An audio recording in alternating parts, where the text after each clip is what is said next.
if we step back and look, this is a really, really intense time.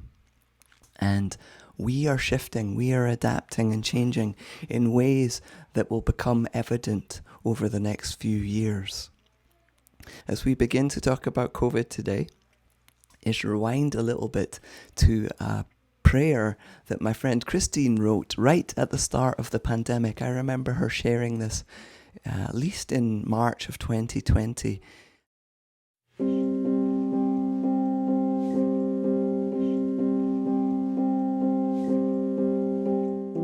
Praise be the nurses and doctors, every medical staff bent over flesh to offer care, for lives saved and lives lost, for showing up either way.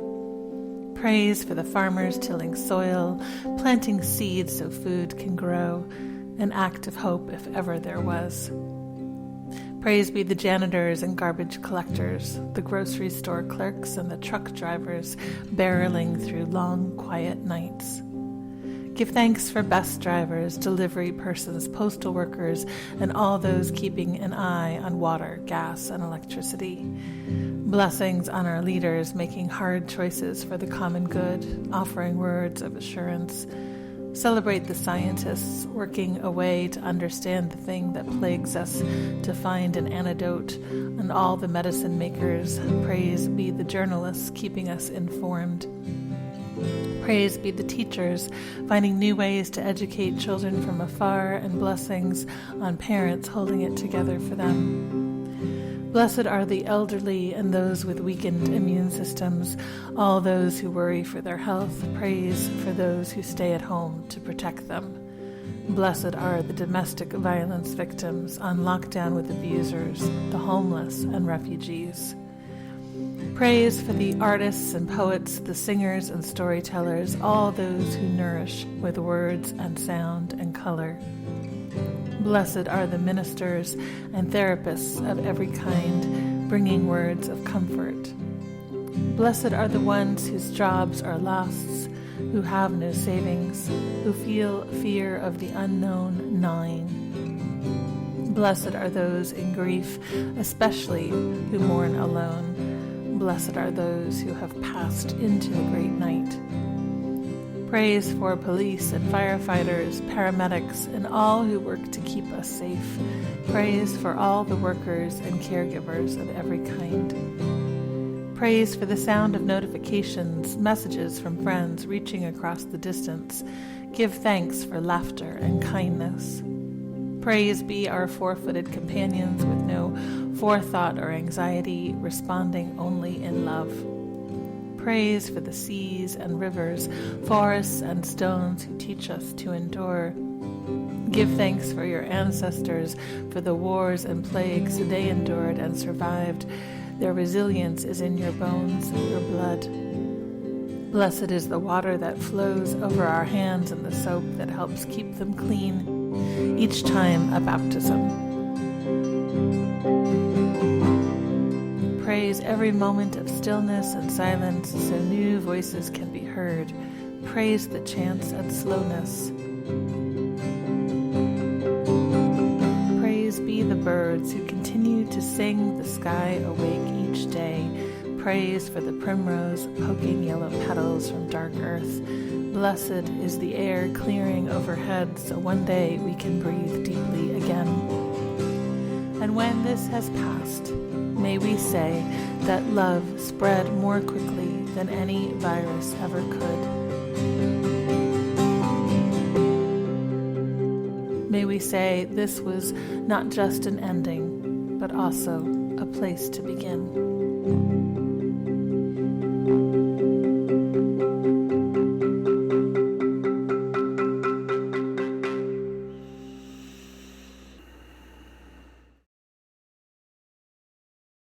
This is the start of the Gospel of John, and it's traditionally translated like this.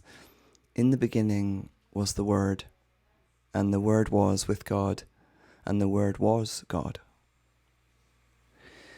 But there's a translation that I was listening to. It was Dr. Alexander Shia. He was talking to Mirabai Starr in a podcast.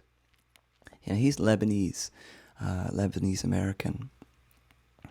And he says, the English translation is so horrible. Everybody is probably familiar with hearing, in the beginning is the Word. We think of the Word as some lawgiver. It could not be further from the essence of that first line. A better translation for us today of this first line is that in every beginning is the Holy One's breath. Or in every beginning, the Holy One is breathing.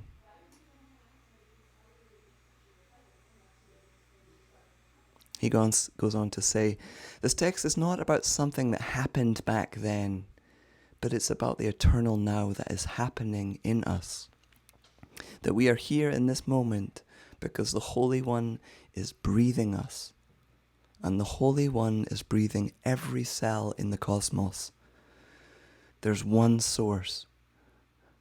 Therefore, we're already brother and sister, not only to each person, but to every tree, every ounce of water, every cell in the cosmos.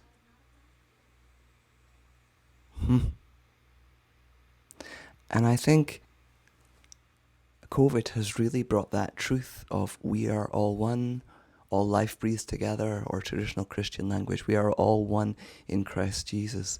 We have experienced that in a very real way, that our actions matter and that we influence the whole and the whole influences us. We are not immune to it. We are not a separate human being divorced from everybody else, even though sometimes we think we are. In this next video, I've got the same doctor, Dr. Alexander Shia, talking a little bit about this collective identity. Now, this is a pre-COVID video. So we're going to hear what he has to say about community and the church, and then tie that into COVID. And hopefully, fingers crossed, the video will work. Let's see.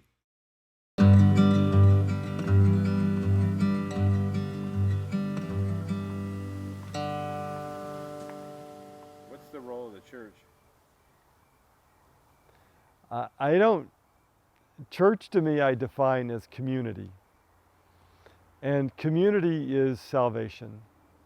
We are made to be interdependent. We are made for relationship. We are made for the seamless tapestry of love and compassion and reconciliation and walking with each other. And what I hope for community, whether it's church with a large C, church with a small c, is a group of people who are dedicated to living both authentically but also in harmony, which means, yes, I want to be my authentic self, but I also want to learn how to place my authenticity in the service and in the tapestry and the oneness of the communion, of the community. And it's a developmental task that we are just coming to in this century, because it's only been perhaps in the last 100 years that this idea of a personal authenticity has come to us. And the desire for authenticity is so strong that it is overwhelming how to place authenticity in terms of true community and true communion.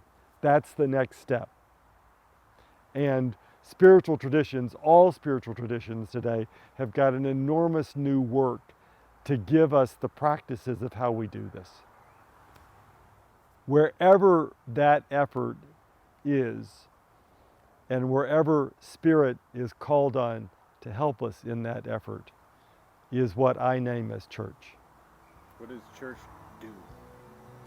What does church grow? What does church grow? To me, church grows the path of authenticity and true transformation.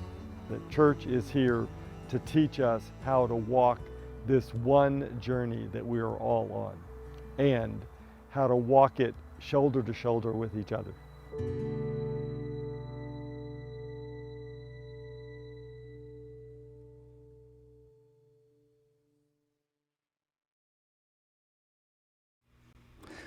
Now that's a pre-COVID video, but what he's saying about our collective identity is what I want to tap into today. And the thing is, we haven't been walking shoulder to shoulder. We've been isolated and doing this work of transformation and survival on our own. And we're just emerging now to be able to come back to walking shoulder to shoulder. Next month, as I said, we're going to be in the church together, but in a different way. Your pastor's not going to be in there with you. There's new members of our community. We've got the Bay Area, Vermont, Vancouver Island. We've got all sorts of places that are we're doing this differently. We've learnt a lot, and we've made a lot of adaptations during COVID, and they've become normal, but they're not normal. And some of the changes, I think, have been really good for us. For example, please don't hug me. I had to say that to many, many people when I was leaving, because I left Washington State during the pandemic, and people were really, really hurt. But 200 people wanted to hug me in the space of 2 days. I had to overcome my desire to please and social pleasantries in order to keep those closest to me safe, and myself. Or here's another example of where that honesty is being required of us. Insert your family member's name. I have one. I'm sure you do. I don't agree with you. And what you're saying sounds like a conspiracy theory about this vaccine. You can believe what you want, but I am not going to follow through in your actions. And when we meet as a family, there's going to be consequences. They are the conversations that before you would just not have. But right now, we're being forced to have these, to face the divisions within us. We are being forced to face them. Another change might be that you are somebody who prays a lot more, spends more time doing religious things. I was reading last night that a lot of internet searches on Bible passages went through the roof in 2020. And meanwhile, in the background, fires of injustice have been highlighted.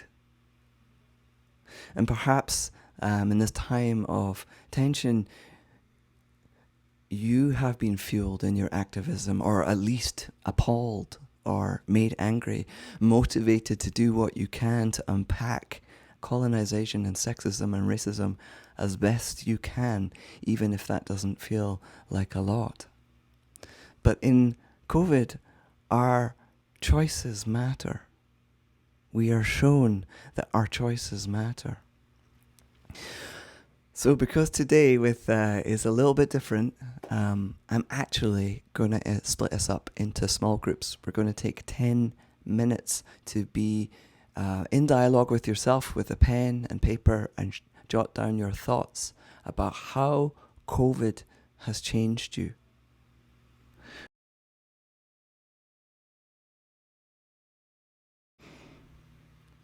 It's a bit like we are a gigantic, multiple-parted body, and some of those body parts are not going in our direction. And I believe that was always happening, but we are absolutely experiencing the consequences of the division, and lives are being harmed. But colonization ruins people's lives. Patriarchy ruins people's lives. Homophobia, like this. The thing I think that's different for us right now is it's so immediate. It's right here. It's right in your neighborhood. It's right in your workplace. Yeah. Megan, thank you for sharing that. Guess what? We really, really should. Mm-hmm. What affects people in China affects us. Yeah. There is no other. And the injustice that's so present comes to the forefront in so many different ways. It's really waking us up, I think. So our second question, based on small groups or our private reflection, was, Are there new things that have emerged during COVID that you are going to keep in your life? Now, here's an example of one for me, which is I pray a lot. And I pray publicly now, every Wednesday. I am going to keep on doing that, because to pray for others publicly, I mean, before I would have been like, who am I to put my prayers out there? No, this is something that I can offer, and I will continue to do that. There's no hiding that under under wraps anymore, because everybody knows. Are there other things that you have taken on that you're going to... Yeah, Maddie, I see that your hand's up. And there is the blessing of technology. When it works. And even when it doesn't, it teaches patience. That's another, I mean, like, I'm answering my own question, which is quite hilarious. But that's a new thing for me, which is to allow myself to make mistakes in public. And the world doesn't end, you know? In the video of Christine, I loved that she mentions the dogs, right? And there's a picture of a dog.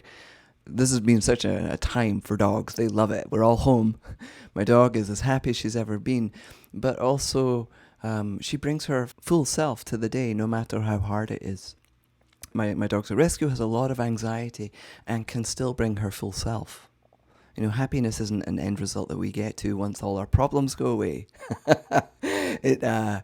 It's part of how we are doing the problems. So a few things that jumped out as I was thinking about these questions. One is a quote by Alan Watts: "Stop measuring your days by degree of productivity and start experiencing them by degree of presence." And this one by Martin Shaw, this quote: "Become a prayer maker." Become a prayer maker. Why? Because what you face in your life is bigger than you can handle. It is. So go to a place with shadows and privacy and just start talking. There's some ancient friend that wants to hear from you. All right. Now, we're talking about COVID as if it's over, which is not. It's clearly not. And this time of unrest in our society is clearly not over. And one of the things that's happened is different voices are being heard. And one of the voices I'd like to hold up just now is that of mental health, right? There's a video I'm going to share with you. It's a song by the Bensons, and they were asked to write a song by Spring Health. Spring Health is an organization working to make mental health care easy, inclusive, and humane. And they realized that this time is an impossible time. So they asked the Bensons to write a song. And Abigail, in particular, has so much wisdom around mental illness. And this is a song responding that I think speaks really clearly of 2021 and this impossible task that we wake to and bring ourselves to every day. Hopefully it will play. Hope comes from the place where the hurt comes. I said hope comes from the place where the hurt comes. I said hope comes from the place where the hurt comes. I said hope comes from the place where the hurt comes. I said hope comes from the place where the hurt comes. I said hope comes from the place where the hurt comes. I said hope comes from the place where the hurt comes. I said hope comes from the place where the hurt comes. The part of you that is not alright, yeah, is also the part that loves the light. And the part of you that is suffering is the part that calls in change. And you don't have to feel ashamed. There is nothing to forgive. The part of you that is crying out is the part that wants to live, yeah. Hope comes from the place where the hurt comes. I said hope comes from the place where the hurt comes. I said hope comes from the place where the hurt comes. I said hope comes from the place where the hurt comes. When your world is burning down, well, getting hot is a sane reaction. But one in need of action, because your spirit needs protection. So gather up your sinew and gather up your faction. Hope is not a feeling, hope is an action. I said, hope come from the place where the hurt comes. I said, hope come from the place where the hurt comes. I said, hope come. We are not all right. I said, hope come. We are not all right. Where the hurt comes. I'm gonna fall down on my knees. That's not living. I'm gonna say, will you help me, please? That's not living. I'm gonna say I'm not all right. That's not living. I'm just trying to make it through this night. Yeah. That's not living. I'm gonna fall down on my knees. Yeah. Oh, will we say, help me please? Help me please. We can say, hey, we are not all right. We are not all right. We can help each other get through the night.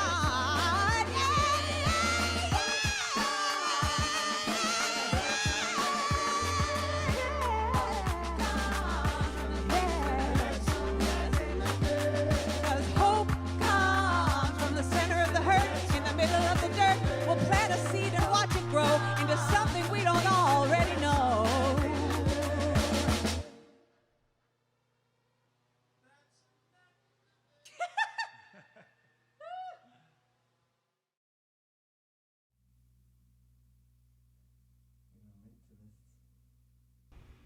I'm going to link to this in the chat, so you can find that video on YouTube. It's called Hope Comes. In it, Abigail sings, "The part of you that is not all right is also the part that loves the light. The part of you that is suffering is the part of you that calls in change." And in the Judeo-Christian tradition, we are taught that God is with those who suffer. God is in the suffering. There's a complexity here that is enormous. But I just want to say that there is a movement, a shift in us through all that is wrong, that is very important. In an interview, the Dalai Lama was asked if he had hope for the future. And he laughed and he said, "Of course I have hope. The future has not yet been decided." The choice is in our hands. And we've learned in COVID that our hands make a difference, for good or for bad.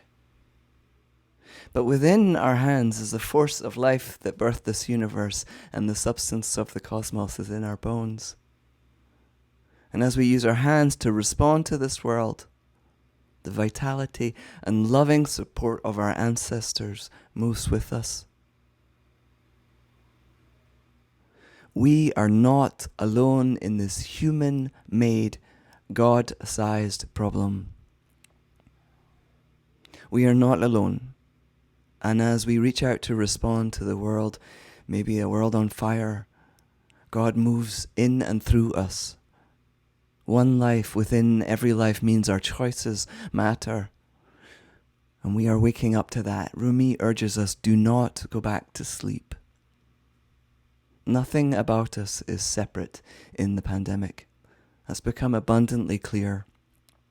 So let's act with integrity, compassion, and create small, meaningful change in our sphere of influence in the life around us, regardless of the outcome. This is not about getting it right. The stakes are too high. It's about responding with love and not fear, and bringing ourselves to situations that are far more complex and bigger than we are. And we're working it out one day at a time.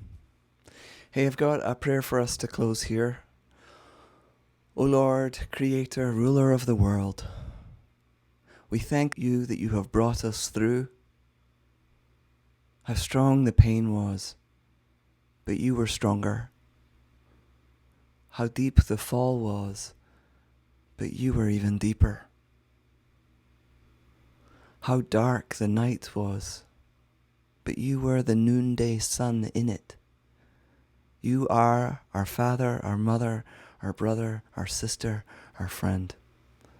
Amen.